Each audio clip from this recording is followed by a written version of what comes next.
जय हिंद दोस्तों। RP target education के यूट्यूब चैनल में आप सभी का स्वागत है। आज हम लोग देखेंगे डीएड एचआई फर्स्ट ईयर के पेपर नंबर 4 और वीडियो नंबर भी 4 होगा। इसके पहले पेपर नंबर 4 के 3 वीडियो देख चुके हैं और यहीं पर एक बात और बताना चाहते हैं कि जो पेपर नंबर 1, 2, 3 उसके बाद 5 और 6 ये 6 पेपर आपको फर्स्ट ईयर में देना है। तो ये 6 पेपर के सारे पीडीएफ टॉपिक वाइज वीडियो और प्रीवियस ईयर के नोट्स आपको कहाँ मिलेगा? तो आप इस चैनल दोस्तों इस चैनल आरपी टारगेट एजुकेशन के चैनल में जाएंगे, उसका प्ले लिस्ट देखेंगे, वहीं आपको DEd HI first year paper first, paper second, third, fourth इस तरीके से मिल जाएगा। तो आप अपनी तैयारी और प्रीवियस ईयर के पेपर वहां से देख सकते हैं। आइए क्लास हम शुरू करते हैं और क्लास शुरू करने से पहले आपको एक बात और बता देना चाहते हैं कि जो ये पेपर नंबर 4 है, ये जो पेपर नंबर 4 है ये बाल विकास और सीखने से संबंधित है, यानी बच्चों का विकास कैसे होता है। तो उसी के अंतर्गत जो यूनिट नंबर 2 है दोस्तों, आयु और विकास के चरण, ये जन्म से बचपना अवस्था तक आपको लिखना है कि यानी कहने का मतलब जब बच्चा जन्म लेता है तो उस समय विकास किस तरीके से उम्र के साथ साथ विकास कैसे होता है, यही आपको इस पेपर के माध्यम से इस टॉपिक को कवर करना है। दोस्तों सबसे पहला ये देखेंगे कि गर्भावस्था, यानी गर्भावस्था का मतलब ये हो गया कि जब बच्चा गर्भ में जाता है तो वहाँ से उसमें क्या क्या विकास होता है। तो गर्भाधान से लेकर जन्म की अवस्था तक को गर्भकालीन अवस्था कहा जाता है। इसकी विशेषता निम्नलिखित है।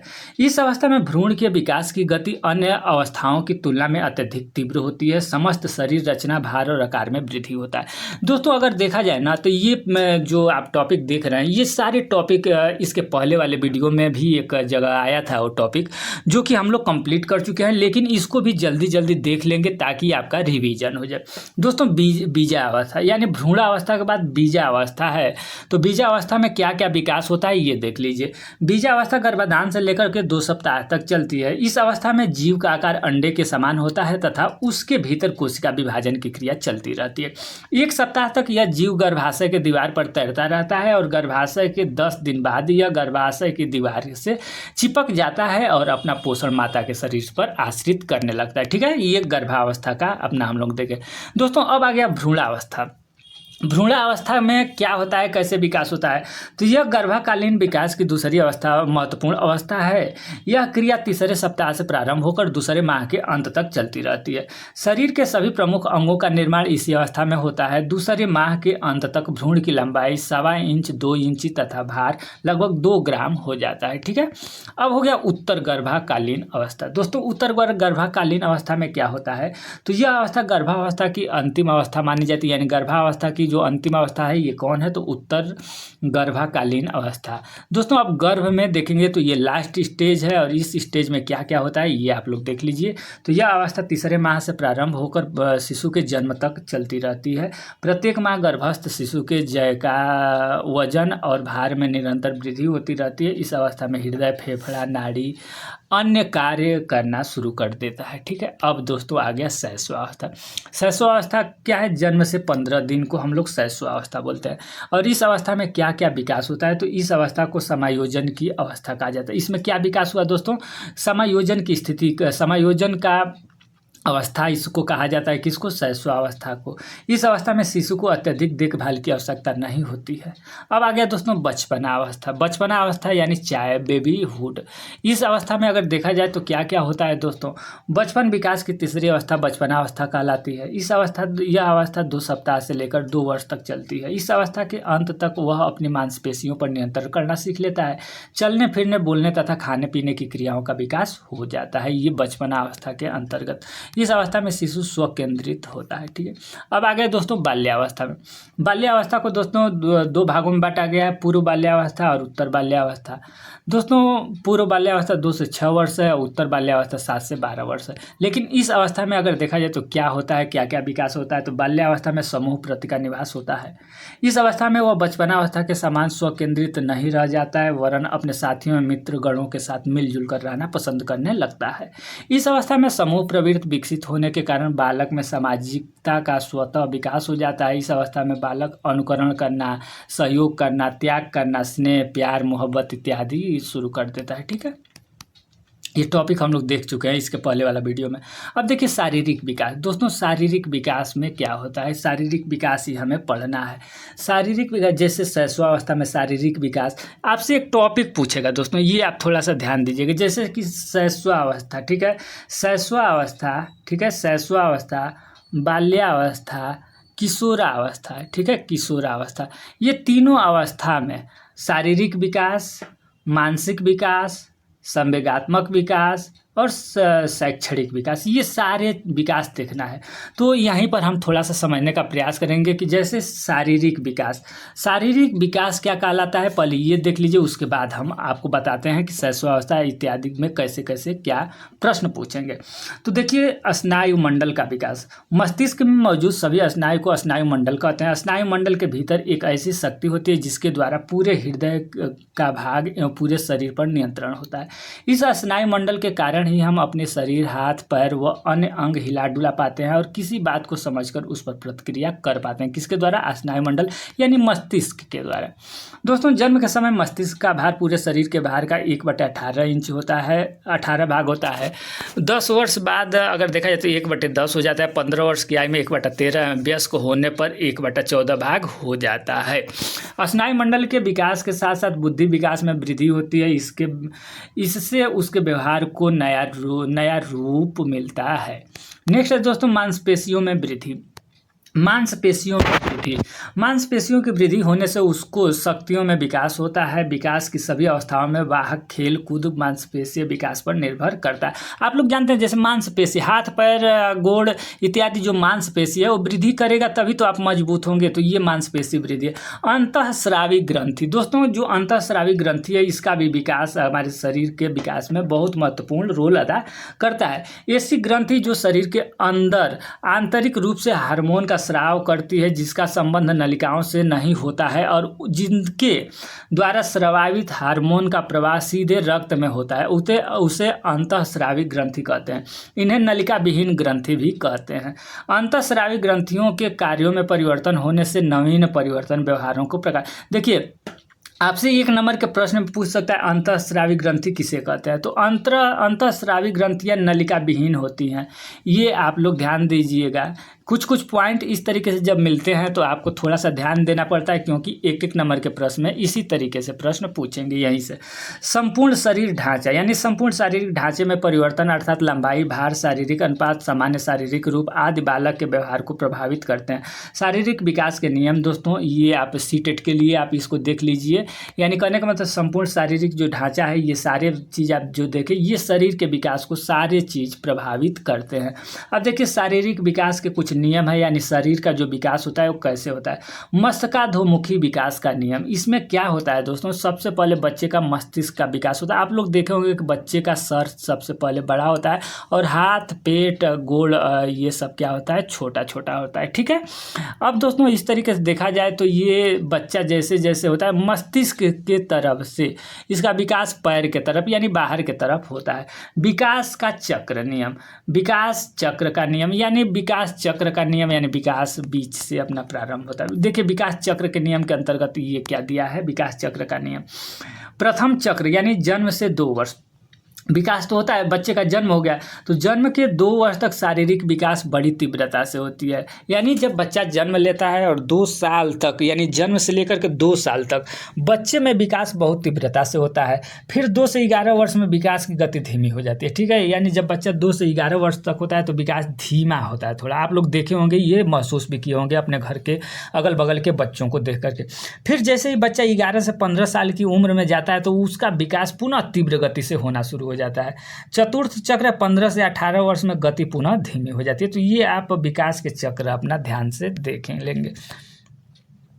अब हरलाक महोदय हैं, इनके द्वारा विकास लयात्मक होता है, नियमित नहीं। प्रत्येक बालकों में अलग अलग व्यक्तिक भिन्नताएं होती हैं जिसके कारण विकास क्रम, गति तथा अंतराल में होता है। दोस्तों व्यक्तिक भिन्नताएं यानी कहने का मतलब आप अपने घर में 5 सदस्य हैं, ठीक है, आप अपने घर में 5 सदस्य हैं, तो पाँचों लोगों का लंबाई, चौड़ाई, आकार, मानसिक विकास यानी समझने सोचने का विकास, ये सबका अलग अलग होगा। सब में कुछ ना कुछ व्यक्तिक भिन्नताएं पाई जाती है। यही देखा जाए तो यही व्यक्तिक भिन्नताएं होती है। किसी के समझने की शक्ति कम होगी, किसी में कैच करने की शक्ति बहुत ज़्यादा होगी, कोई मोटा होगा, कोई पतला होगा, कोई गोरा होगा, कोई काला होगा, कोई किसी तरीके से समझता होगा। यानी ये सब सारे व्यक्तिक भिन्नताएं के अंतर्गत ये सब सारा पाया जाता है। तो यही है कि प्रत्येक बालकों में अलग अलग व्यक्तिक भिन्नताएं होती हैं, जिसके कारण विकास क्रम की गति तथा अंतराल में अंतर पाया जाता है। कहने का मतलब है कि ये जो व्यक्तिक भिन्नताएं हैं, इसके अनुसार बालक में जो विकास होता है वो कभी कहीं तेज धीमा हो सकता है। अब शारीरिक विकास की विशेषताएं दोस्तों, जो शरीर हमारा है ये विकास कर रहा है तो उसकी कुछ विशेषताएं हैं। पहला है शारीरिक रचना का विकास। शारीरिक रचना का आकार, भार, ऊंचाई, शारीरिक अंगों का शरीर के साथ अनुपातिक हड्डियां, दांत इत्यादि का विकास होता है। यानी अनुपात, दांत अगर आपका रेगुलर बढ़ता रहे तो सोचिए कि मुंह से बाहर आकर के कहाँ तक पहुंच जाएगा। लेकिन शरीर का जो भी आकार, भार, लंबाई है ये एक अनुपात में बढ़ता है। आँख, कान, नाक, मुँह, दांत ये सब एक आकार में और एक समय सीमा के अंतर्गत एक आकार में बढ़ता है, एक अनुपात में बढ़ता है। ये नहीं कि कोई बड़ा हो जाएगा, कोई छोटा हो जाएगा। दूसरा है शारीरिक क्रिया का विकास। तंत्रिका तंत्र, हृदय और रुधिर तंत्र, श्वसन तंत्र, पाचन तंत्र, मांसपेशियां, अंतःस्रावी ग्रंथियों का विकास भी एक नियम के अनुरूप होता है। दोस्तों अब देखिए, अब यहाँ पर आ गया शैशवावस्था का अर्थ, परिभाषा, विशेषता, शिक्षा का स्वरूप एवं शारीरिक विकास। यानी शैशवावस्था में अगर देखा जाए तो शारीरिक विकास क्या होता है, कैसे होता है। शैशवावस्था क्या है दोस्तों, तो शैशवावस्था जन्म के उपरांत की अवस्था को शैशवावस्था काल कहा जाता है। यह अवस्था जन्म से 6 वर्ष तक मानी जाती है। विकास अवस्था में शैशवावस्था का अपना विशेष स्थान है। शैशवावस्था में बच्चे के भावी जीवन का निर्माण होता है। अब नेक्स्ट है कि इस अवस्था में उनका जितना भी अधिक निरीक्षण और निर्देशन किया जाता है उतना ही अधिक उत्तम उसका विकास और जीवन होता है। शैशवावस्था दोस्तों, पूर्व शैशवावस्था, उत्तर शैशवावस्था। 3 वर्ष तक पूर्व शैशवावस्था है, जन्म से 3 वर्ष पूर्व शैशवावस्था, और 3 से लेकर के 6 वर्ष तक उत्तर शैशवावस्था। शैशवावस्था की कुछ परिभाषा है, ये आप लोग देख लेंगे, क्योंकि हो सकता है कि शैशवावस्था की परिभाषा आपसे 2 नंबर के प्रश्न में पूछ दे, तो आप एक परिभाषा याद रखेंगे। न्यूमैन के अनुसार शैशवावस्था जीवन का सबसे महत्वपूर्ण काल होता है। ये याद, शैशवावस्था जीवन का सबसे महत्वपूर्ण काल होता है। न्यूमैन जो नया आदमी है उन्होंने बोला था कि जो शैशवावस्था है वो जीवन का सबसे महत्वपूर्ण काल है, याद रखें। वैलेंटाइन के अनुसार शैशवावस्था सीखने का आदर्श काल है, ठीक है। वैलेंटाइन डे पर अपना आदर्श को बोला गया कि शैशवावस्था सीखने का आदर्श काल है भाई। वैलेंटाइन डे के दिन अपना बोला गया, तो ये याद रखिएगा। शैशवावस्था फ्राइड के अनुसार बालक को जो कुछ बनना है प्रारंभ के 4 से 5 वर्षों में बन जाता है, ये फ्राइड महोदय ने कहा। उसके बाद ये बहुत सारे परिभाषा आप स्क्रीनशॉट लेकर के चाहें तो पढ़ लेंगे। आगे बढ़ते हैं। शैशवावस्था की विशेषताएं। यह अवस्था मानव विकास की दूसरी अवस्था है। पहली अवस्था गर्भकाल है, इसमें शरीर पूर्णतः बनता है और शैशवावस्था में उसका विकास होता है। यानी कहने का मतलब है कि गर्भ में जो भ्रूण होता है वो बनता है और शैशवावस्था में उसका विकास शुरू हो जाता है। शैशवावस्था की विशेषताएं निम्नलिखित है। ये विकास में तीव्रता, यानी जो बच्चों का विकास होता है उसमें तीव्रता होती है, सीखने में तीव्रता, दूसरे पर निर्भरता, उसके बाद से कल्पना की सजीवता, आत्म प्रेम की भावना, नैतिकता का अभाव, उसके मूल प्रवृत्तियों पर आधारित व्यवहार। उसके बाद देखेंगे दोस्तों संवेग का प्रदर्शन, अनुकरण द्वारा सीखना। दोस्तों अब आ गया नेक्स्ट जो पॉइंट है, शैशवावस्था में बालक में शैक्षिक विकास। यानी जो शैशवावस्था है, जो बच्चा जन्म से लेकर के, अभी हम लोगों ने देखा जन्म से लेकर के 3 तक पूर्व शैशवावस्था है, और जन्म से लेकर के 3 साल से लेकर के 7 वर्ष तक उत्तर शैशवावस्था, ठीक है। लेकिन इसमें क्या होता है, शैक्षिक विकास क्या होता है, कैसे इनमें बच्चों में शैक्षिक यानी पढ़ने लिखने से संबंधित क्या विकास होता है। यानी जन्म से लेकर के 7 वर्ष के बीच में बच्चे में क्या विकास होता है, पढ़ने से संबंधित। तो शिशु को छोटी छोटी बातों में भाषा एवं दंड से दूर रखना चाहिए। यानी जो दंड है या और सब बातें हैं उनसे दूर रखना चाहिए। इसमें बच्चे का शारीरिक, मानसिक, संवेगात्मक और सामाजिक विकास पर प्रभाव प्रभाव पड़ता है। यानी जो बच्चे हैं उनको डांटेंगे बोलेंगे तो उससे क्या होगा कि बच्चे के शरीर पर ज़्यादा प्रभाव पड़ेगा। उचित वातावरण देना चाहिए, जिज्ञासा की संतुष्टि, यानी बच्चा कोई जिज्ञासा रख रहा है कि पापा पापा इसके आगे कौन सा स्टेशन आएगा, या पापा ये क्या चीज़ है, तो आपको गुस्सा नहीं होना चाहिए। उसकी जिज्ञासा है, उसको संतुष्ट करना चाहिए, उसके बारे में उसको बताना चाहिए। खेल क्रिया चित्र कहानी के द्वारा शिक्षण कराना चाहिए, वृत्ति का विकास करना चाहिए, अब विभिन्न अंगों का विकास, आत्म प्रदर्शन का अवसर और पाठ्यक्रम निर्धारित करना चाहिए उन बच्चों के अनुरूप। अन्य तथ्य है, शिशु आरंभ से ही संगीत प्रिय होता है, इसलिए शिक्षण जो कार्य है वो संगीत के माध्यम से होना चाहिए ताकि बच्चे अच्छी तरीके से समझ सकें, पढ़ सकें। इसी में शिशु के सामाजिक विकास के लिए शिक्षा देते समय व्यक्तिगत भिन्नताएं पर ध्यान देना चाहिए। यानी जो अभी व्यक्तिगत भिन्नताएं बताया गया कि हर एक व्यक्ति में अलग अलग भिन्नताएं होती है, कोई बच्चा तेज कैच करता है, कोई धीमा पकड़ता है, तो उन भिन्नताओं को देख करके हमें बच्चों को पढ़ाते समय ध्यान देना चाहिए। शिशु में अच्छी आदतों के विकास के लिए स्वयं को उनके समक्ष अच्छे रूप में प्रस्तुत होना चाहिए। कहने का मतलब जैसा हम प्रस्तुत होंगे वैसा ही देख करके बच्चे अनुकरण करके सीखेंगे। अब देखिए शैशवावस्था में जो शारीरिक विकास है, अब कोमल अंगों का विकास होता है। जन्म के बाद उसकी एक कोमल अंग होते हैं, माता पिता पर वह सभी आवश्यकताओं की पूर्ति हेतु आश्रित रहता है। लंबा 2 इंच लंबाई उसकी अगर देखा जाए तो लंबाई व भार, जन्म के समय शिशु का लंबाई लगभग 51 सेंटीमीटर होता है। प्रायः बालक जन्म के समय बालिकाओं से लगभग आधा सेंटीमीटर अधिक लंबे होते हैं।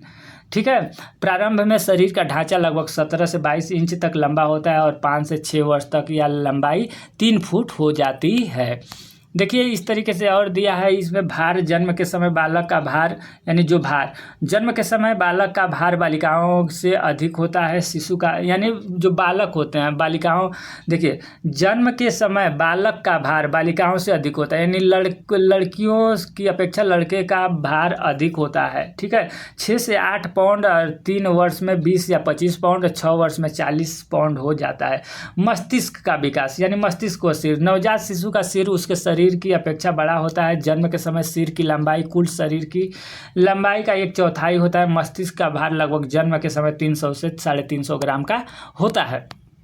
दांत के बारे में पूछा गया है, तो दांत जन्म के समय शिशु के दांत नहीं होते हैं, ये लगभग 6 से 7वें माह में अस्थायी दूध के दांत निकलने लगते हैं और 1 वर्ष के आयु तक दूध के सभी दांत निकल जाते हैं। हड्डियां, दोस्तों मनोवैज्ञानिकों ने यह स्पष्ट किया है कि शिशु की बनावट एवं उनकी हड्डियों के परिपक्व होने की गति के मध्य एक संबंध होता है, जिससे शिशु का शरीर अधिक मजबूत व गठीला होता है। उनके शरीर की हड्डियों में परिवर्तन तेजी से आती है। नेक्स्ट है स्नायु विकास। दोस्तों स्नायु मंडल तथा स्नायु का विकास भी 3 वर्ष तक शीघ्रता से होती है। मांसपेशियां, नवजात शिशु की मांसपेशियों का भार उसके शरीर के कुल भार का लगभग 23% होता है। मांसपेशियों के प्रतिशत भार में धीरे धीरे बढ़ोतरी होती जाती रहती है। दोस्तों नेक्स्ट आप देखेंगे अब अन्य अंग का भी विकास उसी तरीके से होता है। अब देखेंगे बाल्यावस्था में दोस्तों शारीरिक विकास। बाल्यावस्था में जो बच्चों का शारीरिक विकास है ये कैसे होता है, तो प्रथम भाग 6 से 9 वर्ष में विकास की गति तेज होती है। ठीक है, ये आप लोग देख लीजिए। द्वितीय भाग 9 से 12 वर्ष में विकास की गति कुछ मंद पड़ जाती है, किंतु शरीर में दृढ़ता आनी शुरू हो जाती है। ठीक है। अब लंबाई और भार देखेंगे, इस तरीके से कुछ पॉइंट में दिया गया है, इस तरीके को आप देख लेंगे। लंबाई, यह काल विशेष रूप से महत्वपूर्ण होता है क्योंकि इस अवस्था में लंबाई बढ़ने का अनुपात दर 2 से 3 इंची प्रति वर्ष रहती है। यानी कहने का मतलब बाल्यावस्था में जो लंबाई बढ़ती है वो 2 से 3 इंची प्रति वर्ष होती है। 6 से 9 वर्ष की आयु तक बालिकाओं की लंबाई बालकों की अपेक्षा कम रहती है। 10वें वर्ष में दोनों की लंबाई समान हो जाती है, किंतु 12 वर्ष आते ही बालिका जो लड़कियां होती हैं लड़कों की अपेक्षा लंबी हो जाती हैं। भार है, लंबाई की भांति भार में भी बालिकाएं 1 वर्ष तक बालकों से कम रहती हैं तथा 10 से 12 वर्ष के दौरान बालकों से अधिक हो जाती है, यानी वजन भी ज़्यादा हो जाता है। अब दोस्तों मस्तिष्क व सिर, इस अवस्था में सिर का विकास हो जाता है किंतु शरीर और सिर का अनुपात वयस्क के शरीर और सिर के अनुपात में समानता की ओर प्रवृत्त होने लगता है। शैशवावस्था के अंत में देखिए मस्तिष्क का विकास वयस्क मस्तिष्क 90% हो जाता है, यही बाल्यावस्था के अंत तक 95% हो जाता है। दोस्तों मांसपेशियों का विकास देखेंगे तो बाल्यावस्था में मांसपेशियों का विकास मंद गति से होता है। 8 वर्ष में मांसपेशियों का भार शरीर के कुल भार का 27% होता है, 12 वर्ष में बढ़कर 33% हो जाता है। नेक्स्ट है धड़ का विकास। दोस्तों बाल्यावस्था में बालक एवं बालिकाओं के धड़ का विकास बहुत महत्वपूर्ण रखता है। दांत 5 से 6 वर्ष में अस्थायी दांत निकलना शुरू हो जाते हैं। 16 वर्ष की आयु होते होते सभी दांत निकल जाते हैं।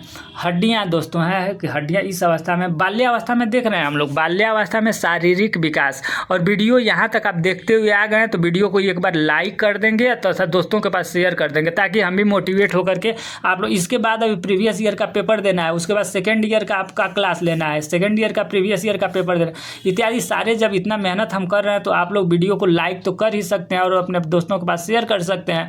पहली बार देख रहे हैं तो चैनल को सब्सक्राइब कर लेंगे, क्योंकि RCI में अभी आपका रजिस्ट्रेशन बाकी है। कैसे रजिस्ट्रेशन होगा, RCI का रजिस्ट्रेशन क्या कहलाता है, आप पढ़ रहे हैं तो विशेष शिक्षा के क्षेत्र में तो आपको बताने वाले लोग बहुत कम मिलेंगे। लेकिन अगर चैनल पर हैं तो चैनल को सब्सक्राइब करके बेल आइकन को दबा लीजिएगा, ताकि विज्ञप्ति कहीं आ रही है, NGO में कहीं आप पढ़ाना चाहते हैं, कोर्स करके आप क्या करेंगे, मान लीजिए कि आप कोर्स कर रहे हैं तो आप NGO में भी नहीं पढ़ाना चाहते हैं, तो आप अपना पर्सनल क्लिनिक डालना चाहते हैं तो कैसे क्लिनिक डालेंगे इत्यादि कोई भी अगर उस तरीके से समस्या होती है या वो जानकारी होती है तो इस चैनल के माध्यम से आपको दी जाएगी। इसलिए आप RP target education YouTube channel जिस पर आप वीडियो देख रहे हैं उसको चैनल को सब्सक्राइब जरूर कर लें, ठीक है। आप अपने भविष्य के लिए करेंगे, जब आपका भविष्य पूरा हो जाए मतलब यानी निकल जाए तो आप चैनल को डिसब्सक्राइब अपना कर दीजिएगा, कोई दिक्कत नहीं है, ठीक है। आइए आंतरिक अवयव, यानी आंतरिक अवयव शरीर के आंतरिक अवयवों का विकास भी अनेक रूपों में होता है। यह विकास रक्त संचार, पाचन, संस्थान तथा श्वसन प्रणाली में भी होता है। अब दोस्तों बाल्यावस्था में सामाजिक विकास देखिए, हर एक आप देखेंगे शैशवावस्था में, बाल्यावस्था में सामाजिक विकास, सांस्कृतिक विकास, यहीं आप लोग थोड़ा सा देख लेंगे कि बाल्यावस्था में सामाजिक विकास क्या होता है। बाल्यावस्था में जो बच्चा होता है वो दोस्त बनाना शुरू कर देता है। जो बालक होते हैं, आप सोचिए कि जो बालक होते हैं वो क्या करते हैं, 10 साल का बालक क्या करता है, दोस्त बनाता है, क्या क्या उसके अंतर्गत जिज्ञासा उत्पन्न होती है, ये सारे आपका सामाजिक विकास के अंतर्गत है। हरलाख ने बताया कि बाल्यावस्था में बालक के सामाजिक विकास का निम्नलिखित चित्र अंकित किया गया। ये क्या क्या चीज़ है इसको देख लेते हैं। 6 वर्ष में बालक का प्राथमिक विद्यालय नामांकन होता है। नए वातावरण से अनुकूलन करना, सामाजिक कार्यों में भाग लेना और नए मित्र बनाना, ये सामाजिक विकास होता है। छात्र में स्वतंत्रता, सहायता, उत्तरदायित्व के गुण का विकास होने लगता है। टोली बालक में अनेक, देखिए टोली सीटेट में पूछता है कि टोली का काल, तो बाल्यावस्था आपका टोली का काल भी कहा जाता है। तो टोली बालक में अनेक सामाजिक गुणों का विकास करती है। इन गुणों पर प्रकाश डालते हुए हरलाख ने लिखा है कि टोली बालक में आत्मनियंत्रण, साहस, न्याय, सहनशीलता, नेता के प्रति भक्ति, दूसरों के प्रति सद्भावना आदि गुणों का विकास होता है। दोस्तों अब किशोरावस्था आ गया।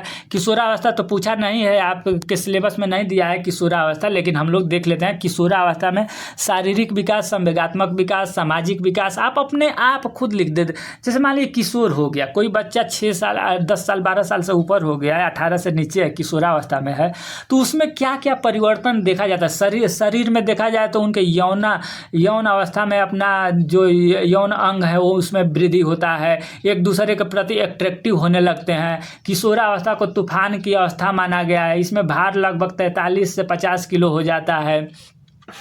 उसके बाद लंबाई दोस्तों, इसमें 18 वर्ष के लड़कियों की लंबाई 16 वर्ष तक बढ़ते बढ़ते पूर्व किशोरावस्था में किशोरियाँ तीव्र गति से, यानी देख लीजिए जो लंबाई होती है, लड़कों की लंबाई 18 वर्ष एवं लड़कियों की लंबाई 16 वर्ष तक बढ़ती है, ठीक है।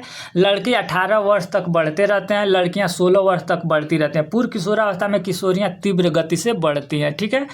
जबकि उत्तर किशोरावस्था में किशोर इस अवस्था के अंत तक लंबाई पूर्ण विकास हो जाता है। अब प्रजनन अंग दोस्तों, प्रजनन अंग, इस अवस्था में प्रजनन अंग का भी विकास हो जाता है। उसके बाद हड्डियां हो गया, किशोरावस्था में हड्डियों की संख्या 206 हो जाती है।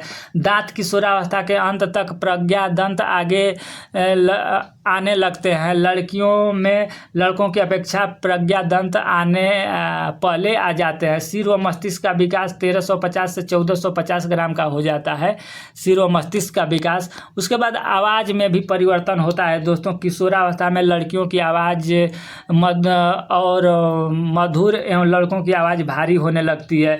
हृदय दोस्तों, किशोरावस्था में हृदय का विकास हो जाता है। लड़कों का हृदय एक मिनट में 72 बार और लड़कियों का हृदय 1 मिनट में जो है 68 से 70 बार धड़कता है। इस अवस्था में नाक लंबी, ललाट और मुख चौड़ा होने लगता है। किशोरावस्था में दोस्तों सामाजिक विकास देखेंगे कि किशोरावस्था में जो सामाजिक विकास है वो क्या क्या होता है। तो किशोरावस्था में जो सामाजिक विकास है, लिंग संबंधी चेतना, यानी जो लैंगिक, जो लड़के और लड़कियां एक तरफ एट्रैक्टिव होने लगते हैं, ठीक है। उसके बाद से तीव्र संवेगों की अवधि ये माना गया हरलाख, भविष्य के लिए चिंतन करने लगते हैं, नेतृत्व का विकास करने लगते हैं, समूह के प्रति वफादारी होता है, मैत्री संबंधों यानी दोस्त बनाने लगते हैं बच्चे, विशिष्ट रुचियां, सामाजिक संबंधों का विकास होता है, सामाजिक परिपक्वता धीरे धीरे आती है, सामाजिक चेतना आती है, स्वतंत्रता का भाव होता है। उसके बाद समाज सेवा का भी भावना हो जाता है, व्यवसाय का चयन यानी किस क्षेत्र में हमें पढ़ना है, लिखना है, क्या करना है इत्यादि ये हो जाता है। जीवन दर्शन का निर्माण होता है, धार्मिक कार्यों में रुचि लेने लगते हैं बच्चे। माता पिता देखेंगे, माता पिता से मतभेद, यानी बहुत सारे ऐसे भी होते हैं कि माता पिता से मतभेद भी करने लगते हैं। दोस्तों नेक्स्ट जो टॉपिक होगा मनोविज्ञान और सीखना, ये बहुत मोस्ट इंपॉर्टेंट टॉपिक है। इसमें जैसे पॉला हो गए, स्किनर आ गए, उसके बाद से BM ब्लूम आ गए, ये जो भी है थर्नडाइक आ गए, ये सारे जो मनोवैज्ञानिक हैं वो कैसे सीखने पर सिद्धांत दिए हैं। कुत्ते बिल्ली पर अपना सिद्धांत कोई दिया है, कोई कबूतर पर दिया है। तो ये बहुत मोस्ट इंपॉर्टेंट टॉपिक होगा। ये CTET और के लिए बहुत महत्वपूर्ण होगा। ये जो टॉपिक आप नेक्स्ट देखेंगे ये CTET के लिए बहुत महत्वपूर्ण होगा। तो आप लोग ध्यान से देखेंगे। और ये जो यूनिट, ये टॉपिक होगा, ये जो नेक्स्ट होगा 5 होगा, 4 अभी ये वीडियो हम लोग कंप्लीट किए। यहाँ पर एक बात और हम बता देना चाहते हैं कि अगर दोस्तों आपको कोई समस्या आ रही है तो आप हमारे व्हाट्सएप नंबर 8004 23 51 33, ठीक है, ये आप लोग देखेंगे 23 है, ये 23 है, ठीक है, 23 51 33, इस नंबर पर आप व्हाट्सएप करके अपनी जानकारी शेयर कर सकते हैं, या कोई आपको पूछना है, कोई जानकारी लेना है तो ले सकते हैं, ठीक है। तो आपको ये वीडियो कैसी लग रही है, आपकी तैयारी कैसी चल रही है, कमेंट करके बताएंगे। और चैनल पर नए हैं तो चैनल को सब्सक्राइब कर लेंगे, क्योंकि आगे बहुत सारे अभी काम हैं। धन्यवाद।